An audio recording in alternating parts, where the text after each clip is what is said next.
New year, new me, new Mike. Hello, it is episode 83 of the Strip Poker Night at the Inventory podcast, the first episode of 2024, if of course you count episode 82 as the end of 2023, which you should have, even though it came out in the middle of January. I'm your host, spnanon. I have a new microphone. I hope you can tell. Otherwise, I just pissed away all that money. Here with me is my co-host Nord, the same as always. Please introduce yourself. You're actually wrong. New year, new Nord, new me. My contract has been renewed for another 8 months, so here I am yet again. Why 8 months? Union things. I wish we had unions. And our guest is a new face who has been around for some amount of time in the dev space, although he's developed quite a he's getting his feet he's dipping his toes more steadily into that space. We're actually here to talk about his second effort. We have talked about his work on the cast before, but he has not been on the podcast. Oh shit, Nord, do you see that? What is it? Is that the Rahabim of 87?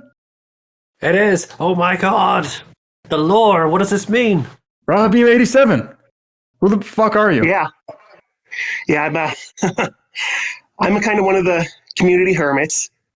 I've been around since about 2021. My first testing roster character was Wasp from Avengers: Earth's Mightiest Heroes. And then later I made a Kekko common for April Fools. And now I'm working on a Moskii from Monster Musume. Well, you had that prepared, didn't you? Yes, yeah. Yes, I forgot about Kekko common, yeah. I don't, like, their April Fool's characters don't stick out in my mind, but yeah, I guess this is your third character, actually. Yeah. We'll give you more time to explain Moskii herself. Moskii. Are you sure? Can I see the katakana on that one? Yeah, I'm not 100% sure because she's only shown up in the manga.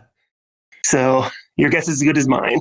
I'm gonna have to search that. I'm gonna have to fact check you in the middle of this podcast. But in the meantime, can you go a little bit more in depth? I know, yeah. You said you're a community hermit. You've been around, but you typically don't talk as much as some other people. That's why I invited you on the podcast, because we were going to talk about your character. But I was very surprised you were enthusiastic to join. I figured you wouldn't want to go for it. I would have been kicking myself if I missed this opportunity. Can you talk a little bit about like why you've chosen the projects that you have, briefly? Usually it's just like if the right circumstances come together, like the character has to be fun for me to write, the model has to be within my skill level, and it has to be someone that I can see myself sticking with for a while. I'm sensing a general theme in your two main game characters so far, both insect themed. He likes bug girls, I guess, which means the two of us will never quite jive. We'll get into that. It is a bit of a jump to go from just like a Western comics kids cartoon to a Monster Musume, but I guess through insects all. Yeah, I wouldn't have made the connection myself, but yeah, I'm happy to play it for laughs. Oh boy. Is there anything else you'd like to say about yourself? Have you listened to any previous podcast episodes? Yep. Yeah, I've been following for a while now. They're great. They're always the highlight of my day. Oh, thank you. And there's some great tips in there. Yeah. Good to hear. I hope I sound better so that they will be a better highlight of your day. But yeah, no complaints. Yeah, it's just I don't know, I want you to have the full opportunity to introduce yourself, since people might not know you quite as well, especially irregular listeners. But if you're all good, yeah, I mean, I'm free to. Yep, I'm happy to answer any questions you have or anything like that. Okay. I only check the Discord every once in a while, and I try not to post just for the sake of posting. If only some people knew the value of silence. Oh. Nord. Well, hey. Why don't you explain our next topic, which is actually a game-related topic. Okay, I'm going to go on record and say that I didn't think this was going to actually be a thing that we'd have to talk about. So, there's a certain character on our Discord server in the community. He's made characters. He's never been on the podcast, I don't think, but he is a very helpful model maker and character maker. Omboro, whose main character trait is that he really likes Futanari. And let's say for the better part of a year, he has been advancing various policy proposals to try to implement support for Futanari characters. He's been trying to advance this for quite a while in increasingly like convoluted ways. Nobody really. So SPNatI infamously has at this point, from its inception. I mean, Joseph Cantel never thought it would get this big in the first place. It just started off as some fucking choose your own adventure text game or whatever, and he made an assumption, which I guess in the 2016 internet space was already starting to fall apart a bit, but has only accelerated since, which was that anyone with a penis is a man and anyone with a vagina is a woman. So all cases were inherently just like baked into that gender divide, and there was no wiggle room whatsoever. So you just have 400 characters who have just like lines and upon lines, assuming that, a penis will be appearing on like a male body. I guess not necessarily a masculine body, hashtag Chihiro, but like, penis equals male, which the discourse around that usually centers around trans players and trans support. But I can tell you right now, we've never come to any consensus on how that should be approached. I'm not sure there really can be one, but even in the more fantastical sense, you have, intersex characters like Futanari characters in all of their flavors. So that's something that Ombro really liked, and he tried very much like, hey, this is not transgender support, but it could be Futanari support if we can get this working. Yes. And that's what kind of convinced people to give it a chance and think, okay, if we could use this very specific fantasy only situation, maybe there could be enough, not necessarily like backward support, but like not offensive lack of support if people didn't support it, and it would be pretty simple to support it. So Nord, you're a bit more vested in the coding side of things, in the implementation. So please talk a bit about how SPNatI can kind of, sort of now support Futanari characters, such as the April Fool's Sandy and Tess that Ombro made. So I will say it is a bit of a miracle of hindsight that we even have the ability to create male characters, and I presume that would have started with the assumption that the player can be male or female, and so it would have been baked into the game to begin with. This being with the earliest years of SPNatI's inception that I was not around here for. But as time has gone on, the topic of two different types of characters that break the gender norms has come up several times. Transgender support and Futanari support. This is decidedly not transgender character support, and for anyone that has reached this podcast without knowing the wider context, it's not necessarily that we don't want to.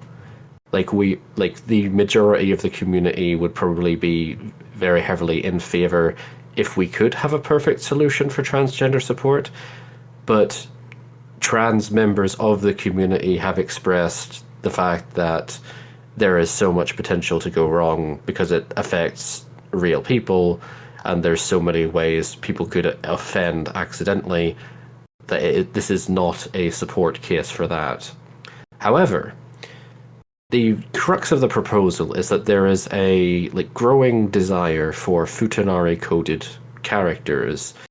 There's a number of examples of fictional characters that are canonically this way, such as Kaine from Nier, not sure how to pronounce it. Sylvia from Konosuba, and I believe a couple of Monster Girl series characters. Actually, there's one from on topic. There's one from Monster Musume, isn't there? The Leech Girl. You would know about that, Rahabim. Yeah, this was perfect timing for me because I actually have a canon reactions for how Moskii would react to Futa, because one of her roommates is an exhibitionist Futa leech girl. Yeah, very I serendipitous. guess leeches are hermaphrodites. I've never wanted to know that much about leeches. Yeah, quite serendipitous. Okay, so on a coding level, what this has done is player size. Player sizes are basically done with, if you are male, your size tag meant penis size. If you're female, it meant breast size. That has been changed so that a female character can be made into a Futanari, which means they have a separate size tag for penis size. And there are also tags, like character tags for the different types of Futanari, which is the just standard Futanari tag, Futanari sans testicles, full package, and sans vagina. We already had Sans in this game. Yeah, and Ombro is, as a Futa connoisseur, he's the typical. He's a bit elitist in this sense. I'm not sure he even wanted to include the sans vagina flavor because that's technically like a new half or something. Oh, I guess that's like the offensive term, right? That term has actually been phased out because it was brought to our attention that was actually used in a deliberately derogatory way, as opposed to where other types of Futanari may be used just incorrectly, just out of ignorance rather than malice. Whereas, yeah, there's a lot of confusing terminology. Yeah, surrounding this. I'll get into this in a second because there are going to be growing pains, but on a coding level, they've been implemented. Cases have been added to the character editor, just as part of updating your copy of SPNatI, which means you can now write lines towards these characters. Currently, these cases are not automatically added to the character editor because it was causing a bit of confusion for people who weren't ready to write those lines yet. But in the near future, we are going to make it compulsory as a way of graduating from testing into the main roster. And over the coming months, we are going to try and get at least, just spitballing numbers, about 60% of the main roster to support this. And once that is the case, we will start properly allowing Futanari characters people make to go into testing, go through sponsorship, and graduate to main. Because if a majority of main roster characters support it, they would be valid. We are not expecting that people are going to be able to come up with a million new, unique, and interesting things to say about this, especially if it's not necessarily something that they find appealing. That's fine. You can just copy and paste lines from targets towards male characters and swap the pronouns around. Just as long as there is something there, so it's not out of place or objectively incorrect in what they're saying. It's sort of the low bar we're expecting. There are some growing pains. We've had to do a couple of code corrections due to oversights of overhauling the character gender system for the first time in several years, properly. But we're sorting it out. A new character editor version is in development at time of recording, which will allow you to create Futanari characters properly. Currently, the only ones we have in the game are the April Fool's characters, Sani and Tess, who use the new tags. Who are from Wikipedia, basically. Yes, they are cousins of Wikipedia, conceptually. I think that about covers it. Well, let me say a few things. The first off is, do you anticipate a deluge of Futanari characters because of this? Because I don't.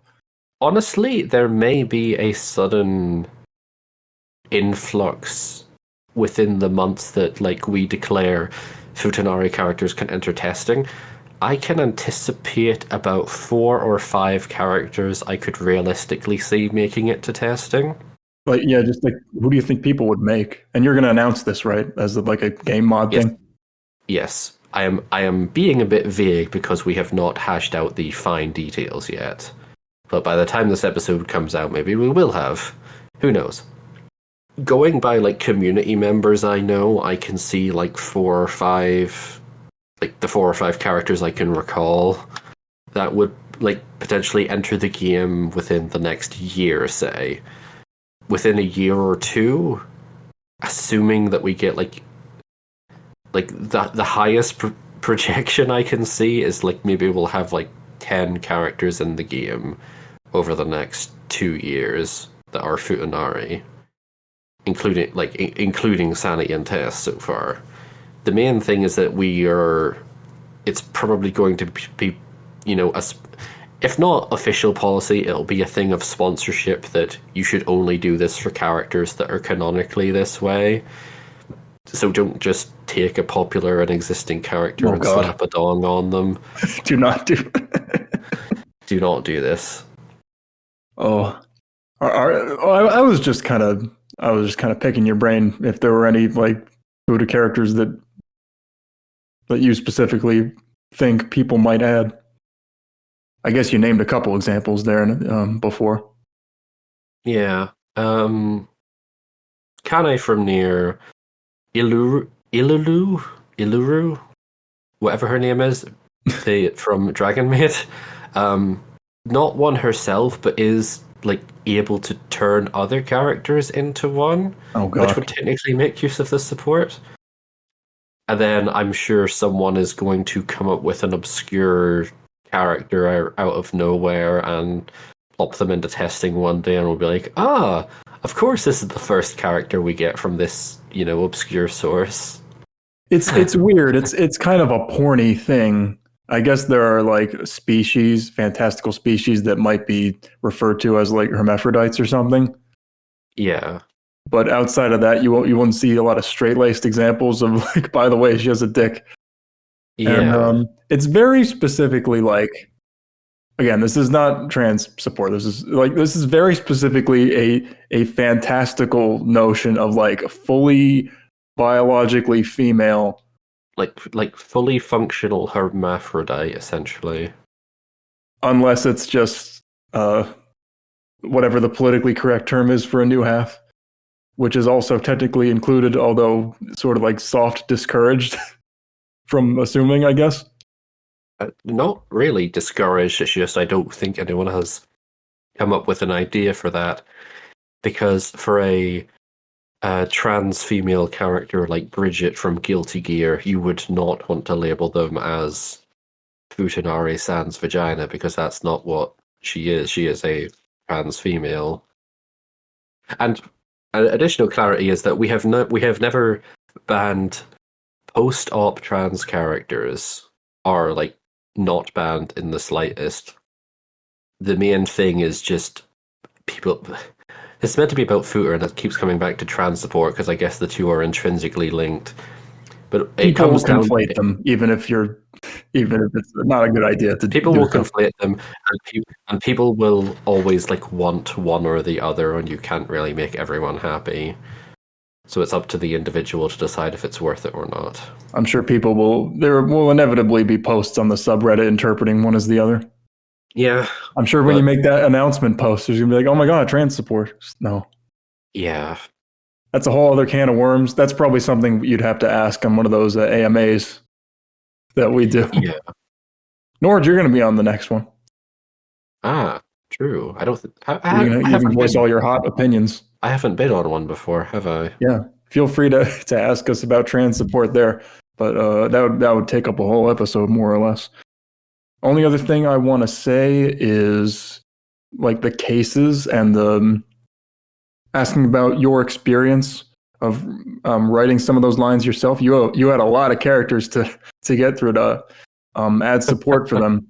I've just finished it for Maya and Jura, and Revi has lines as well, but not as many. I'm curious what your experience has been so far trying to write lines for that. Yes. So I I'm doing them in batches, and the first batch I did was adding them to Gloria, Eris, Camina, Leone, and Lux. Just me looking through the increasingly large list of characters that I technically have ownership of and thinking, okay, who should I just add them to? A lot of it was just copying and pasting and fixing a few things here and there. I came up with a couple of unique lines, but in general, it doesn't have to be super creative and unique. It just has to feel in character. Well, as usual, I am in a bit of a weird spot when trying to write these kinds of lines because they barely know what a penis is in the first place, and they end up being kind of disquieted. But of course, open to the idea of suddenly, oh my god, it's a man's tube on a female body. That's so weird. Everybody thought that like Revi was apparently going to drop her slur or something. I just had her think it was kind of funny. It's the kind of thing you gotta roll with, unless you want to go. You want all your characters to go on a fucking LTG rant. No, I'm not going to do that. Again, this is conflating the two, but like, I mean, Revi does work in Thailand. I don't think she'd be that like as I don't think she'd be that I don't think she'd bat an eye at perhaps bucking traditional gender roles. God knows she doesn't fill them. I don't see why she would really care. She's probably seen a lot of shit. But as for the lines themselves, I think the thing that's made it a bit difficult is because there are, I mean, these are like generic cases, sort of, you know, revealing the penis and masturbating or whatever. But the definition of Futanari is so broad, even not taking into account the new halves. Sorry, I don't. You haven't told me what the word is yet. It's just Sans vagina. No, it's just Sans vagina. I don't want to think about Sans' vagina. Without then. But yeah, it's just so broad because I guess you gotta like talk about the penis, but you can't even like, okay, is it like above the clit? Is it the clit itself? Are there balls involved? You can't really talk about their balls because they might not have any. You gotta like use specific tags, and that's even more work for a very niche subject. Do they have a vagina? You can't even really say that. Oh, do you have both parts? You can't say that because they might not. Most you can say is that like it's a penis on a female body overall, female form. That's what I tried to focus on. I mean, yeah, you just focus on the rod itself, and I find that can get a decent amount of mileage. You can. It's just a shame to get even more detail. You got to really go into the weeds, and there's just not a lot of motivation for it yet. I guess if Futanari characters really take off, then who knows? It's a bit of a cyclical thing where Futanari characters can't take off without the basic support, but there's not as much motivation to do the basic support until we see more characters being developed for it. So it is one of those things where people will have to just take initiative and put, even if it's just very rudimentary placeholders, just having something helps a lot. Omboro's he's a good guy.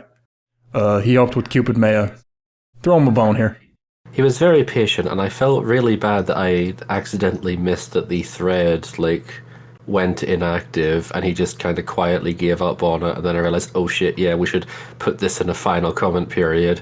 And then no one had anything to add over the 3-week final comment period, so we merged the solution as is, and now, yeah, we're moving forward with it.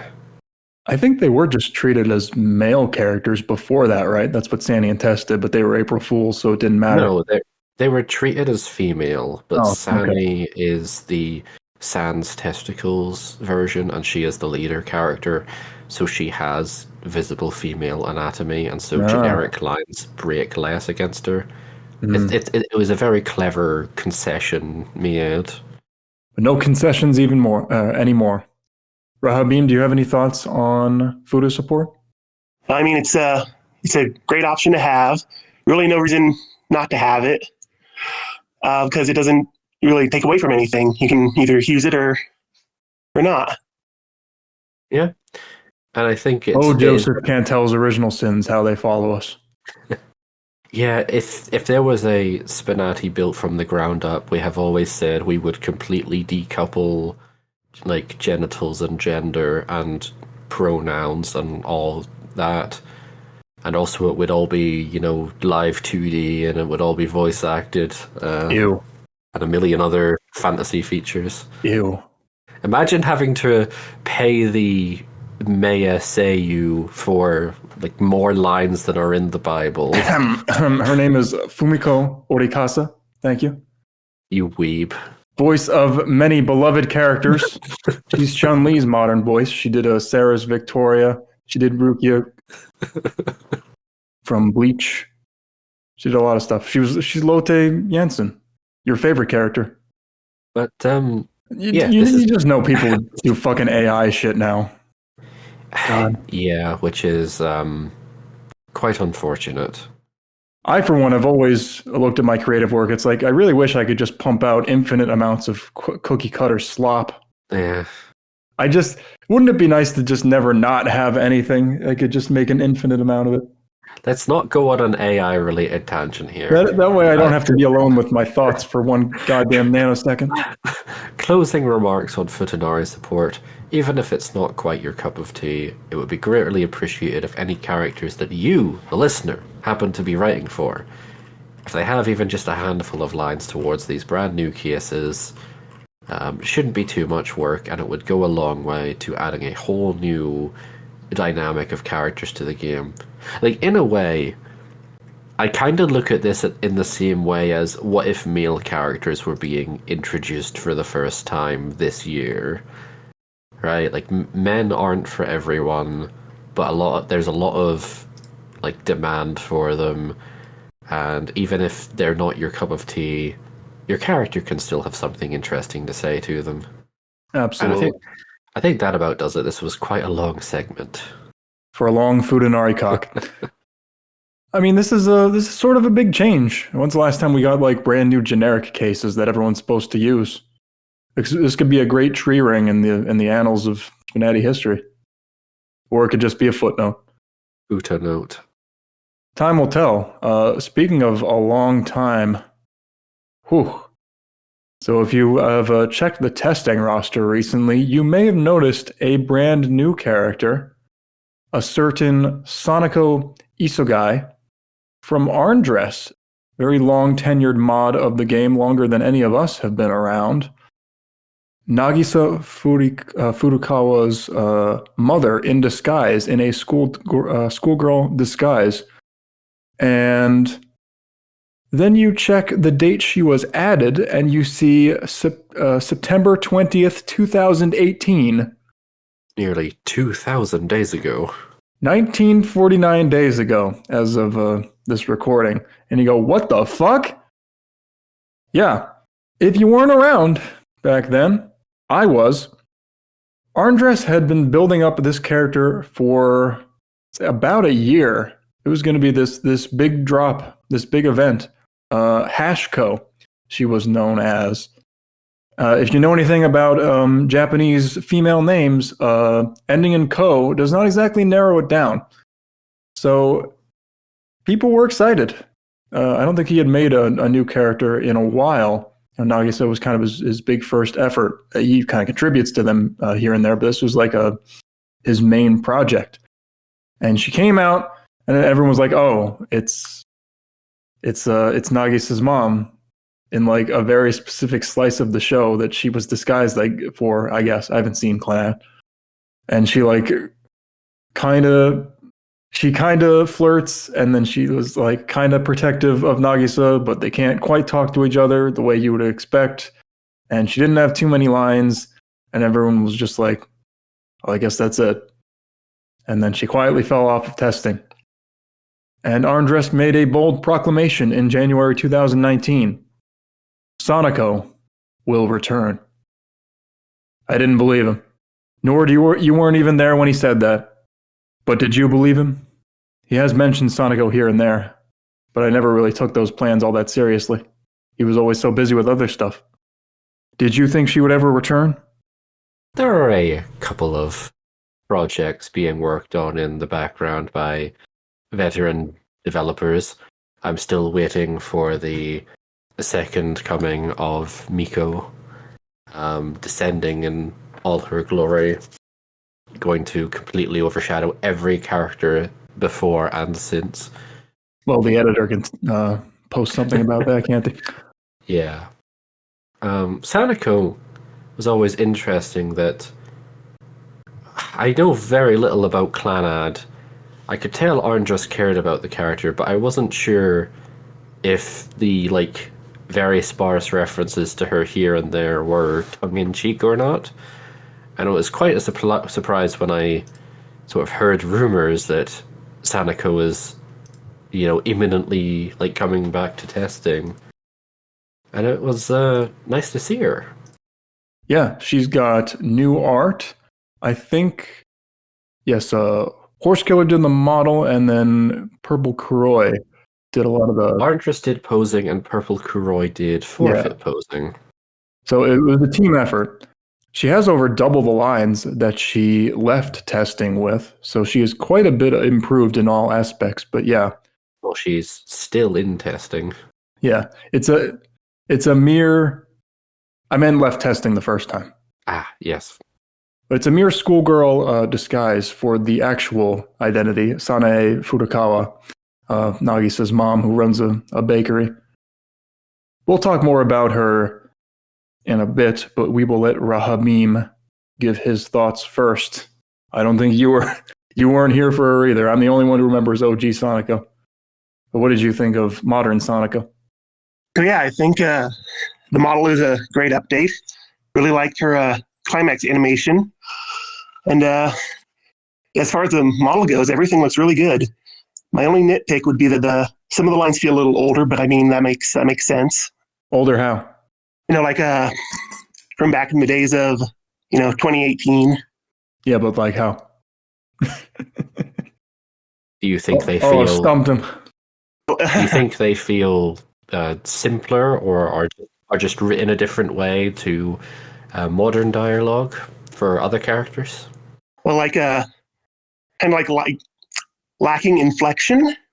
There's not anything like commas or ellipses or something like that to indicate tone and stuff. Italics are so good, man. Got to use italics. Yeah. Blanca just out of nowhere posted a character italics chart. Who uses the most per line? Rouge topped it, although I can guarantee if it was just new lines, it'd be Jurai, because I use 3 on everyone. They're good stuff. Who did you play her with? Do you remember? How did she interact with them? I played her with her 2 franchise mates, Kiyo and Nagisa, and with my character, Moskii. They had, all of the Planet girls had really good dialogue with each other. I'm curious because she is a very weird kind of character to write, because she's in disguise, which means, and she's trying not to let everyone know that she's a married housewife, because she still has her youthful good looks, and she's still groovy and hip and with it. She did say groovy a few times, yeah. Yeah, so it's most characters, you try to have them let on more than they probably would with strangers in canon. You want them to be open about who they are so they can have interesting conversations. #Maya.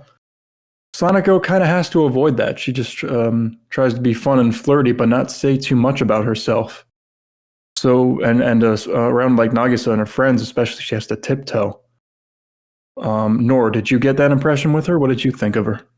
So, am I right in that you played Sanako with Nagisa? Because the test game I had time for, I deliberately played her without Nagisa to get an impression of what she's like just by herself. I played a game with and without Nagisa. Okay. So from my experience, it was definitely a thing of she's being coy and not saying much about herself, but she's not really doing it in a coy way.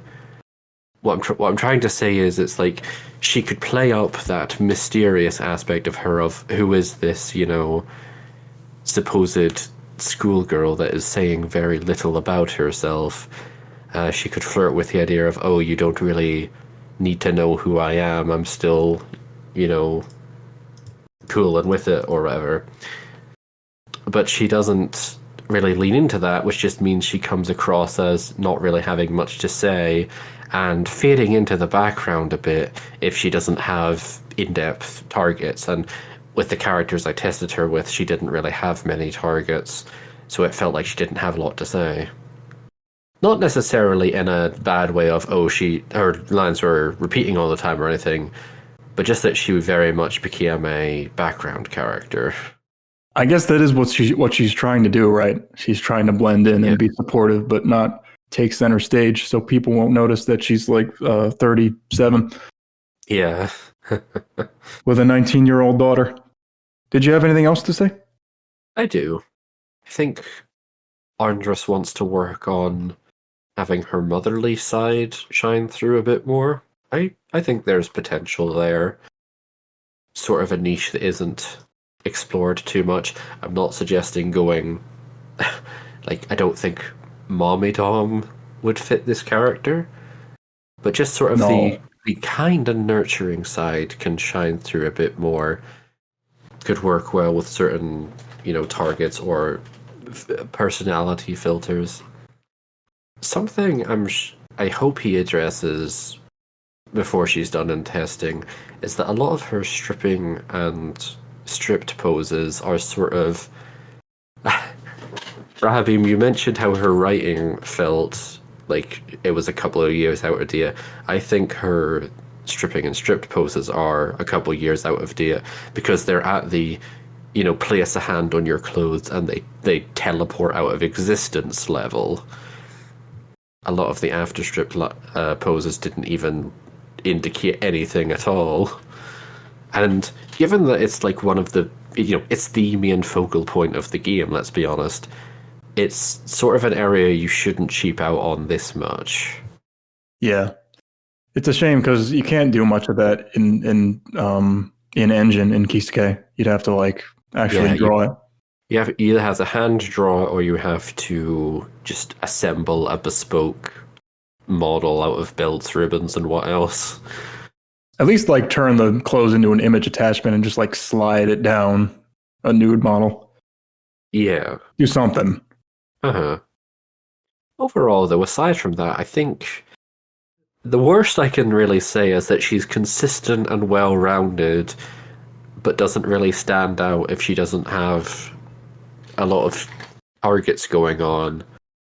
So, not a failure by any means, not a bad character by any means, but just there's a little more room to shine. I would hope Andres feels encouraged by the positive feedback he's gotten. I do think she's good, and I think he knows where she still needs to improve. He is writing more lines. He's making an effort to write targeted conversations. He's been working on her art. He's aware that those stripping poses need work, for instance. Let me start off by saying that our ahoge should flip. This GIF proves what my hair flipping sense already knew. They gotta flip. They don't flip. It annoys me greatly. He should enlist or perhaps enslave Kuroi to make these adjustments at once if he doesn't want to do it himself, but it absolutely needs to happen. He's not going to like hearing that, but it's the truth, okay? Just like it's hard to hear that Sanako, this cute schoolgirl, is actually 37. Better strips. So we talked about the stripping. It's weird because she's kind of low-key horny. At least in the game without Nagisa. Maybe she turns it up when Nagisa isn't there. It kind of got a swinger MILF vibe. Which is kind of, it's got its appeal, but it's also kind of her husband doesn't know that she's here or doing this. She doesn't have any intention of taking anyone home, I don't think. But it's just, I guess she just wants to be groovy with the kids. Which is, I guess, kind of funny if you put her on the table of Jesse and Jim. It's funny she doesn't drop the act in that case. Oh yeah, I wrote down return of groovy skirt. That was a line I remembered from 2018 Sanako. Her stripping. This is a pretty groovy skirt, isn't it? Trying to use modern lingo. She always has the potential to be entertaining in that way. And I guess if you can't lean in on the aspects that people would normally think are interesting about her, like, she runs a bakery with her husband, and all of her cooking ideas are terrible, which you can get into a little bit. But if you can't get into that stuff and you're like, oh, what's raising a child like? And I feel a little bit out of touch. Then I guess you got to go into the implicit versions of all of those things. She's trying to use modern lingo. She's trying to connect with the younger generation. I think there's a lot of potential here, but yeah, she's just like a bit too nice and just kind of in the background of the moment. She obfuscates with cutesiness, I wrote down. So she is pretty interesting, but I guess you got to explore those angles a little bit more. Real quick, I played her with Nagisa, and I'll say she did a very nice job. Obviously, it's a textbook example of his whole positional detection thing that Arndress likes, where the conversations change depending on who's first. It did make it easier to read, I will admit that. She didn't really seem to have any backups or extra priority on the Nagisa lines in case someone else talks to Nagisa, which did happen. But since they're not supposed to know each other anyway, I guess it doesn't really matter. I thought she or I guess Arndress handled that situation very well with a lot of respect and care. It's not incestuous at all.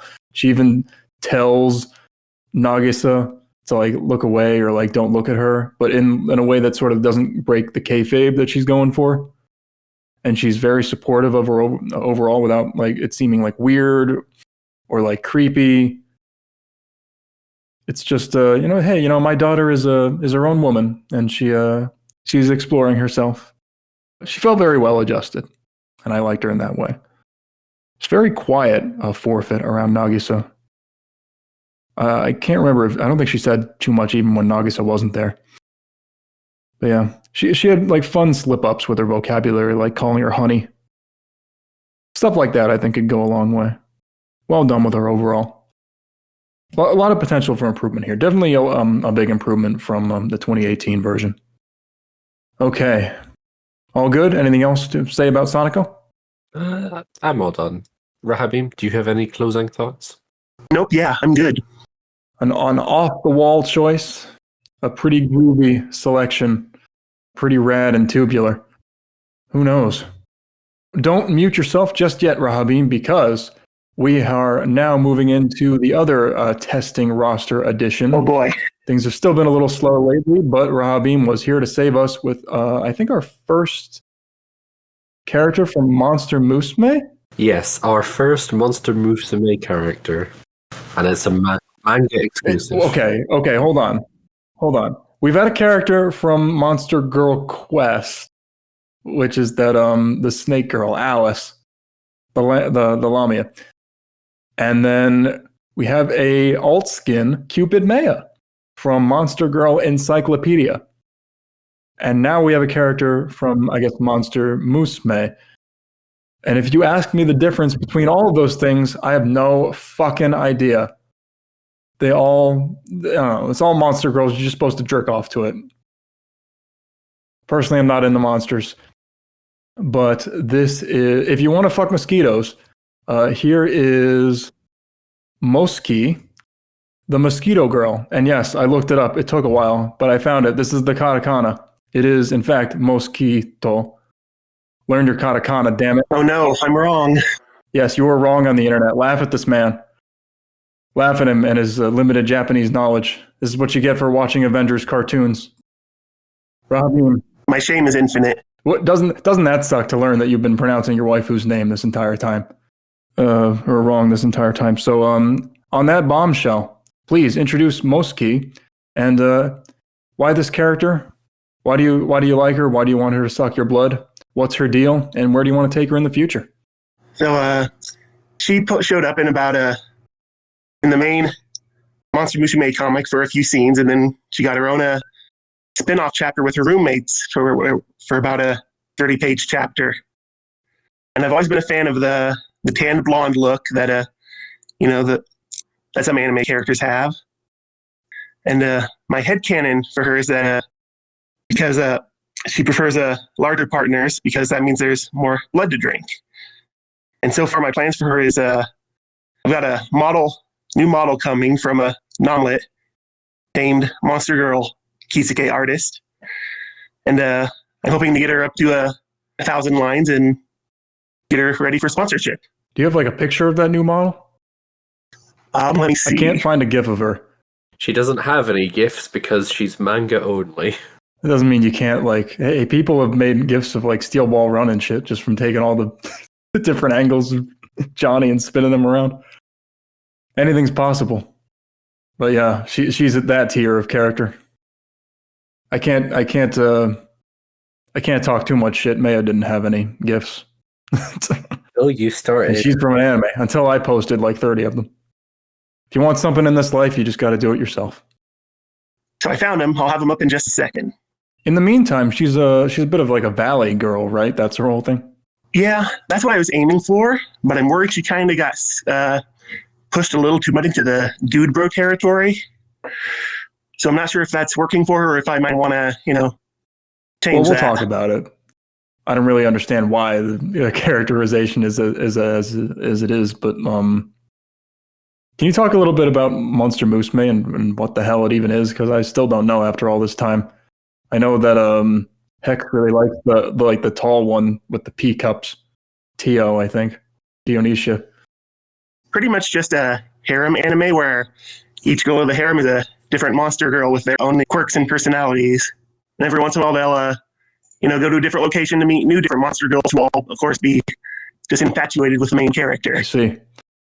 Where do they all come from? There's a Monster Girl foreign exchange program, and they're all visiting Japan during that time. I see. Well, where else would you go on Earth? Monster Musume is also set in the present day and is sort of like, it's the real world, but they now have access to the Monster Girl dimension.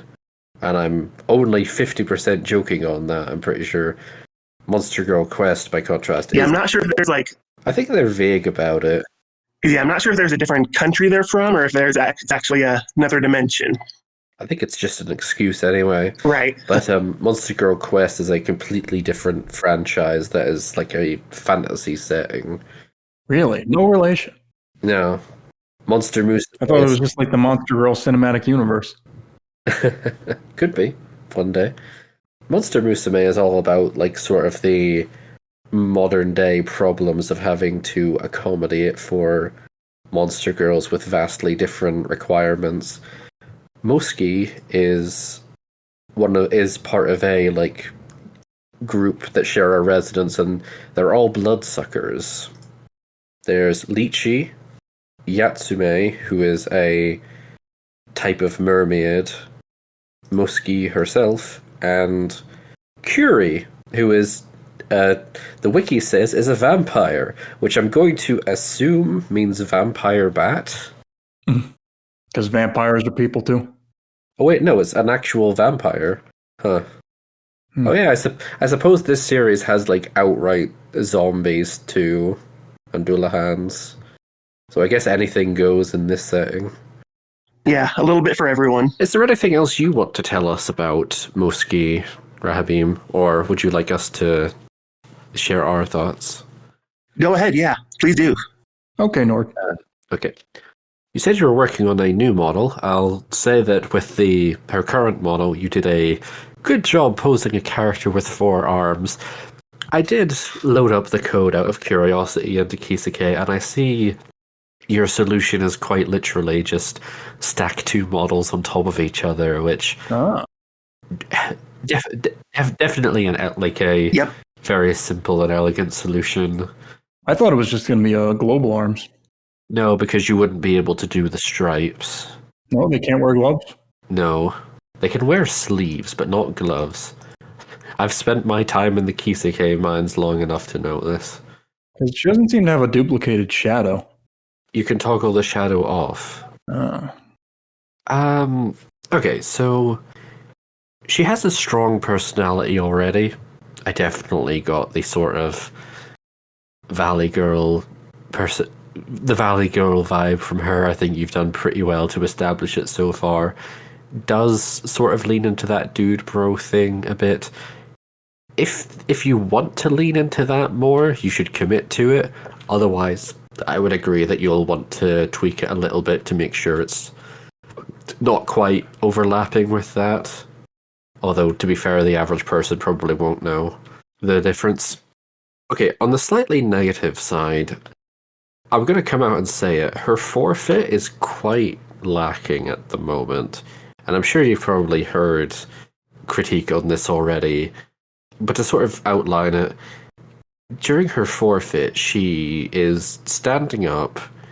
She only lasts for about 10 phases. And during that time, she doesn't react to anything else really going on in the game. And she just makes a bunch of noises, which I will also be honest, sort of came across in some cases like snarls, or like her making like very animalistic noises rather than oohs or ahs. She should be making a high-pitched whine. This may sound rude, but I'll give you a chance to explain yourself for why it's set up this way. But just being completely honest, I think it is a little bit of a letdown that it just sort of happens that way. And then because she lasts so little time, she's immediately done, and then she immediately goes into, how long is this going to take? I'm getting bored over here, sort of lines, which just kind of left me thinking, girl, you're the one that wanted that over with as quickly as possible. Oh, very nice new model. That's a very interesting new model. So Nice detail, nice butt fangs. Yes. Oh, hell yeah. It's making me think I might actually go for a mosquito girl. Okay, you've redeemed yourself. It doesn't appear to be finished. yeah, work in progress. How does she suck blood anyway? I don't see like a, what are you, proboscis? There's a proboscis she has in her mouth. Does it come out like alien? Like right under her tongue. Ugh.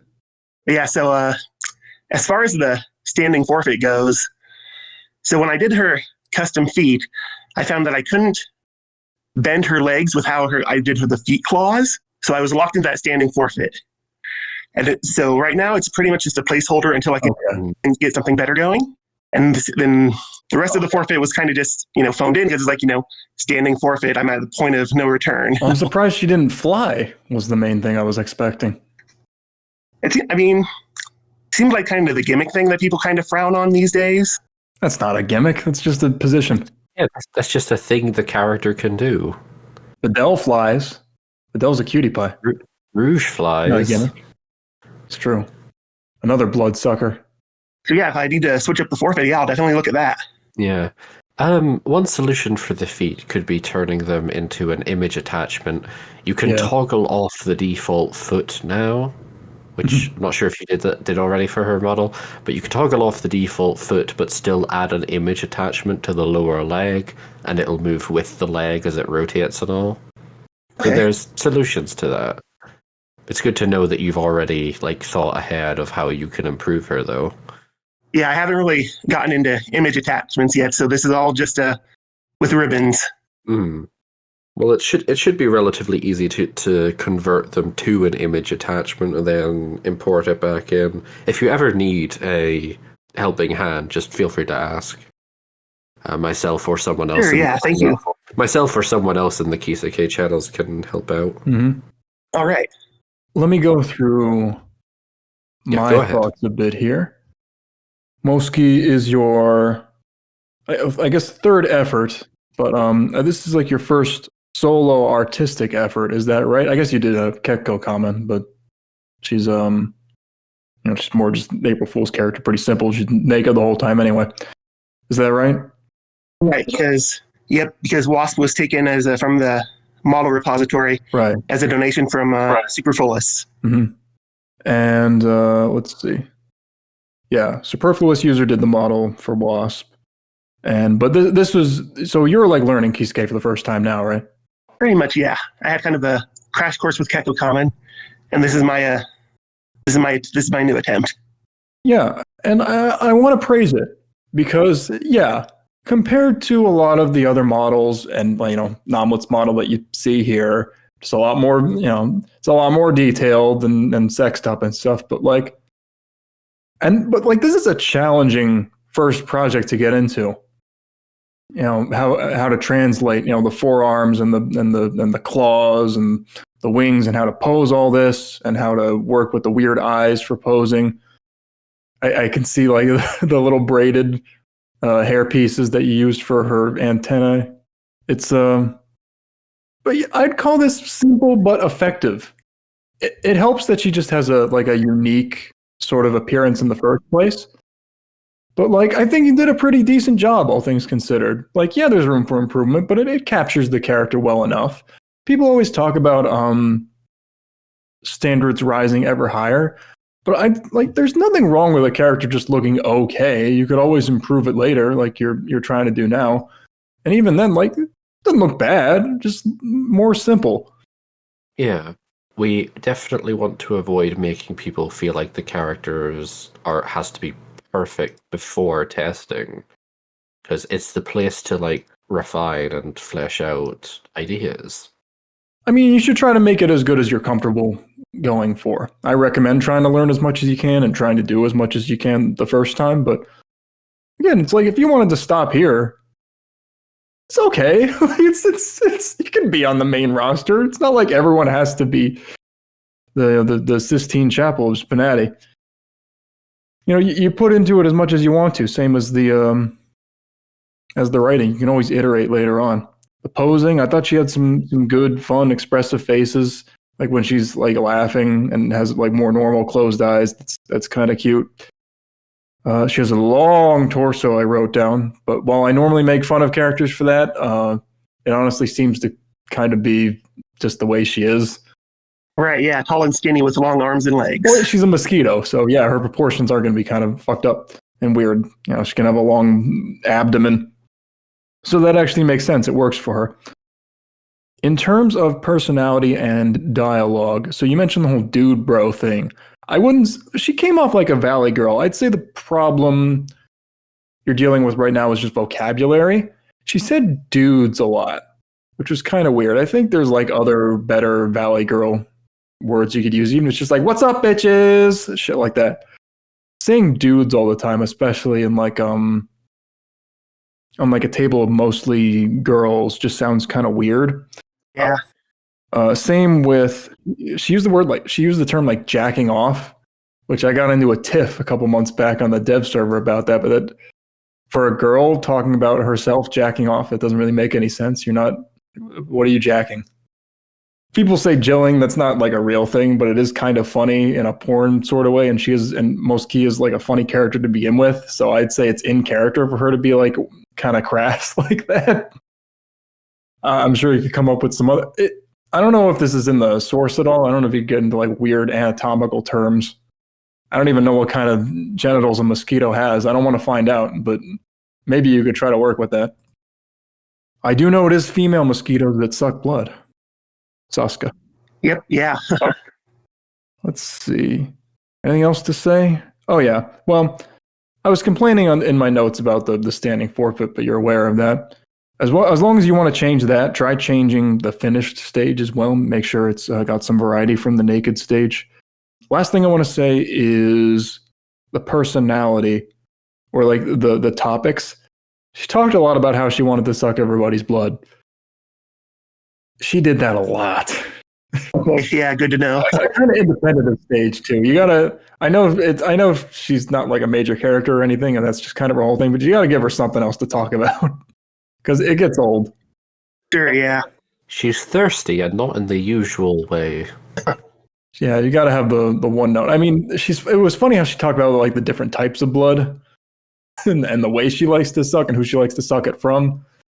I don't think I saw a line about sucking the blood from my erect penis, so you're gonna have to work on that. That seems like the way up. I figured that's why she was here. Maybe she doesn't discriminate. She could take it from some fat titties too. I don't know, but you gotta sex it up somehow, and just give her something else to talk about. I don't know what else she does with her day. What do mosquitoes do all day If you when have they're to, not sucking blood?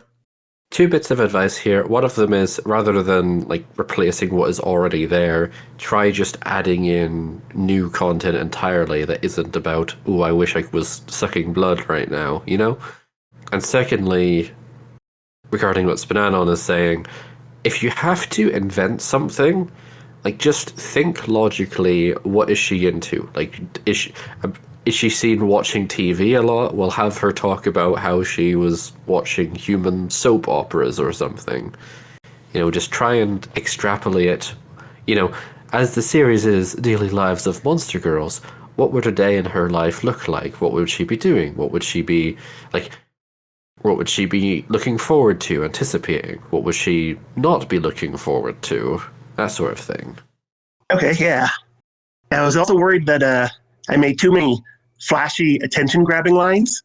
So what I might do is, you think it would be a good idea to like put in some simpler lines as like just for variety and whatnot? Yeah, because Always. you want your character to stand out, but you don't want them to constantly be going, "Hey, look at me, I'm saying something funny," you know? Right, yeah. Mm-hmm. Having some simpler and lower key lines does a lot of good for making them. I want to say, I'm not saying Moskii is guilty of this, but some characters have been like exhausting to play with because like they have too much to say all the time, and so people have to tell them, "Hey, can you make your character like dial it back a shade?"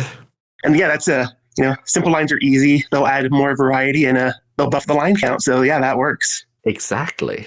Any other thoughts on Moskii? Not from me. I think overall quite good so far. Keep up the good work and keep on those changes you have planned. Yeah, thank you. I believe there is an African proverb that says if you think you're too small to make a difference, then try sleeping in a room with a mosquito. But no one ever tries to sleep with the mosquito. Well, sure, not with that attitude. That does it for testing roster additions. We have one main roster addition to talk about. A surprise reintroduction and return. And thank God, because I think we can all agree there is no greater nation than Tomboy Nation. We have Solar Flare, the tomboy sunflower turned human from Plants vs. Zombies, from Carbol, who has made many a character. He comes and goes. I think he's dealing with some IRL stuff. But it's very nice for him to get his characters across the finish line. And I don't think there's too much to say about her. She hasn't changed very much from when I played her. But everybody liked her the first time, and she's just as good as ever in that regard. Rahabim, I will let you say your piece on her. Nord and I will give our quick thoughts, and then we will wrap things up because we're going a little bit long. But go ahead. What did you think of Solar Flare? So yeah, I really liked her. I mean, Carbol nailed the tomboy personality. She's flirty and fun, just like I like. Really, the only thing I could nitpick is that some of her swapping lines use just like the number, like just cards. It doesn't use any of the cards' texts. And some use just the number regardless of what she's saying. Yeah, it's a great character. She had a great finishing animation. And yeah, just with the suns popping out. Really like I'm not sure what that's a reference to. Right. Well, it's a reference to what sunflowers do in Plants vs. Zombies. They produce sunlight. That's not how sunflowers work. It is in the Plants vs. Zombies universe. Nord, what did you think of Solar Flare? I love her. Me too. I wish to pollinate with this plant girl. Carbol did an excellent job with her tomboyish personality.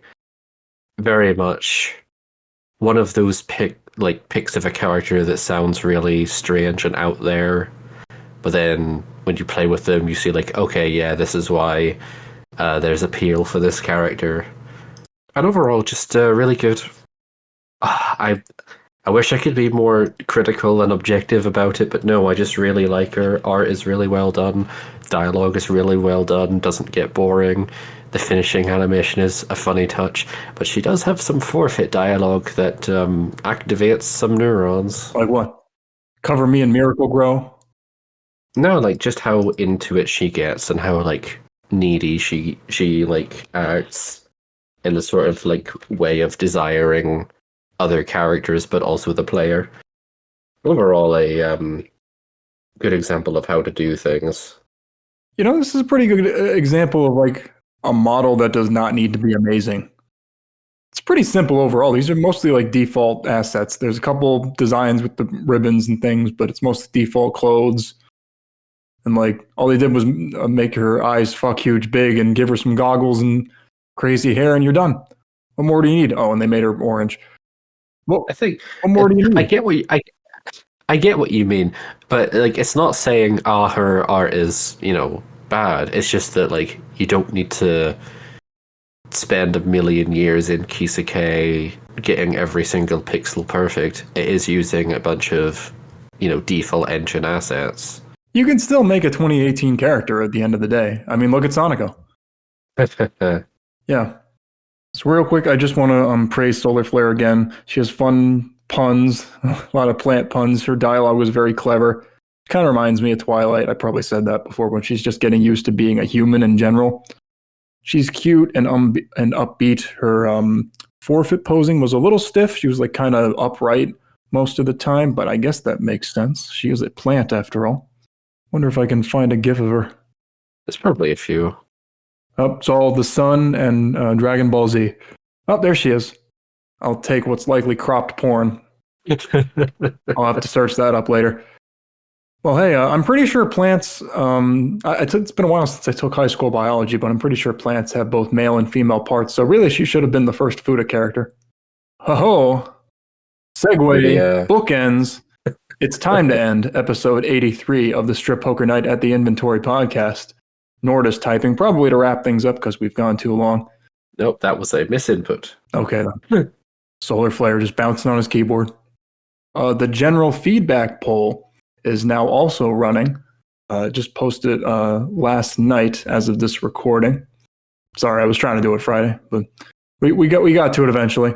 Yeah, the general feedback poll. There are the character feedback polls which run in the spring or in the summer, which talk about the general or the specific members of the cast. You can post individuals there, but the general feedback poll, there are questions like, who's your favorite character, but it's more about like the game itself overall, and you still see a lot of the rogues, the rogues gallery and all that.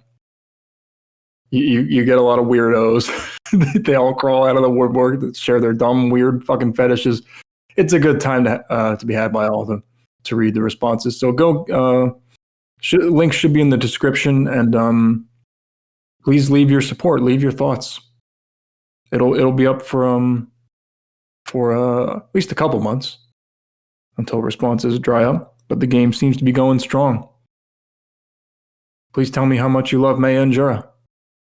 Thanks for coming on, Rahabim. Thanks for coming on, Nord. As always, do either of you have any final comments on Solar Flare or any of the topics we've addressed in today's episode? Everyone's been great, and thanks for having me. It's been great to be here. I will say it's only a matter of time before we get a table full of bloodsuckers. And I wonder, will the player survive having all of their blood drained? That's a mean thing to call futas. And cut. God damn it.